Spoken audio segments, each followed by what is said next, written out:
အခုလိုမျိုးပူပြင်းလာတဲ့ကြာစီဥတုမှာသွေးပေါင်တက်ပြီးတော့စိတ်ပူနေကြပြီလားဒါဆိုတော့စိတ်မပူပါနဲ့ဒီဗီဒီယိုထဲမှာတော့လွယ်ကူပြီးတော့မိမိတို့အိမ်မှာမိမိတို့လုပ်လို့ရတဲ့သွေးပေါင်ကျစေတဲ့ဒီတဲ့သုံးချက်ကိုပြပြပေးတော့မှာဖြစ်ပါတယ်အားလုံးပဲမင်္ဂလာပါကောင်းဆက်မိသားစုဆေးရခရမျိုးရဲ့ page ကနေပြီးတော့မှအားလုံးပြန်လည်ကြိုဆိုလိုက်ပါတယ်ကျွန်တော်ကတော့မိသားစုဆရာအောင်ဒါသာကျော်မင်းသူပဲဖြစ်ပါတယ်အခုရပိုင်းမှာရာသီဥတုကပိုးပြီးတော့ပူလာတဲ့အတူမိမိတို့ရဲ့သွေးပေါင်ချိန်တွေကလည်းပုံမှန်တက်ဆိုင်ပိုးပြီးတော့တိုးလာနေပါတယ်လူမျိုးသွေးပေါင်ချိန်နဲ့တိုးလာတဲ့အတူအခက်မသိဘူးဆိုရင်လေဖြတ်တာလေဖြတ်တာနဲ့အပြင်ဥနှောသွေးကြောပေါက်ပြီးတော့တက်ဆိုးရှုံးနေတဲ့အထိပါဖြစ်ပေါ်စေနိုင်ပါတယ်။နံပါတ်1ချက်ကတော့အသက်ကိုဖြည်းဖြည်းချင်းရှူသွင်းရှူထုတ်လုပ်သင့်ပါတယ်။ဒီလိုမျိုးလုပ်ခြင်းအပြင်လည်းမိမိကစိတ်သက်သာရစေပြီးတော့မှသွေးပေါင်ခြင်းကိုကျစီမှာဖြစ်ပါတယ်။နံပါတ်2ချက်ကတော့ပိုတက်ဆီယမ်ကျော်ဝတဲ့အစားအစာများကိုစားသုံးမိဖို့လိုပါတယ်။ဥပမာငပြောသီးတွေထောပတ်သီးတွေဟင်းနုနယ်ရက်တွေအစရှိသည့်တို့ကသွေးပေါင်ခြင်းကိုကျစေနိုင်ပါတယ်။တတိယချက်ကတော့ပုံမှန်လမ်းလျှောက်တာမျိုးတွေကိုလည်းလှုပ်ရှားအားကစားလုပ်တာမျိုးတွေပြုလုပ်သင့်ပါတယ်။ဒီနေ့မှာမိနစ်30ခန့်လမ်းလျှောက်ပြီးတာက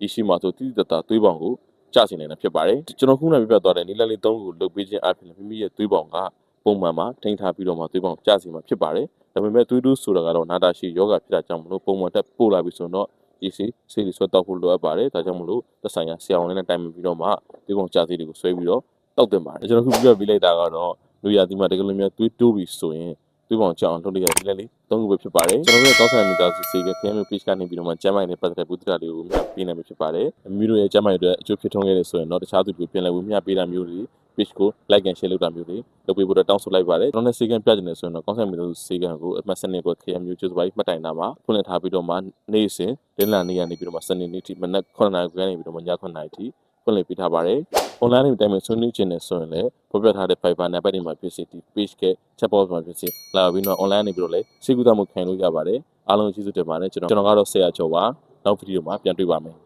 အားလုံးပဲမင်္ဂလာပါကျွန်တော်ရဲ့ကောင်းဆက်မီတာသူစေကန်နေပြီးတော့အားလုံးကြိုဆိုပါရစေကျွန်တော်ရဲ့ကောင်းဆက်မီတာသူစေကန်ကိုအမှတ်7ရက်ခွက်ကြိုဆိုပါပြီးမှတ်တိုင်ခဲမြို့မှာဖွင့်လှစ်ထားပြီးတော့နေ့စဉ်တင်းလာနေ့ကနေပြီးတော့မှစနေနေ့ထိကိုမနက်9:00နာရီခွဲကနေပြီးတော့ည9:00နာရီထိကျမအောင်ဆောင်မှုတွေဆောင်ရွက်ပေးရရှိပါရစေအကြောင်းမျိုးကြောင့်စေုံစေကန်မလာနိုင်တဲ့လူနာတွေအတွက်လည်းအိမ်နိုင်ရောက်ကျမအောင်ဆောင်မှုတွေဆောင်ရွက်ပေးနေပါတယ် online နေပြီးတော့မှအချိန်နဲ့တပြေးညီစေကန်ပြခြင်းတဲ့လူတွေအတွက်ကိုလည်း online စေကန်လေးဖွင့်လှစ်ပေးထားပါတယ် online နေပြီးတော့မှစေကန်ပြခြင်းနဲ့ဆိုရင်တော့ကျွန်တော်ရဲ့TikTok channel chat box မှာဖြစ်စေခေါင်းဆောင်မိသားစုစေခရမျိုးဆိုတဲ့ Facebook page chat box မှာဖြစ်စေ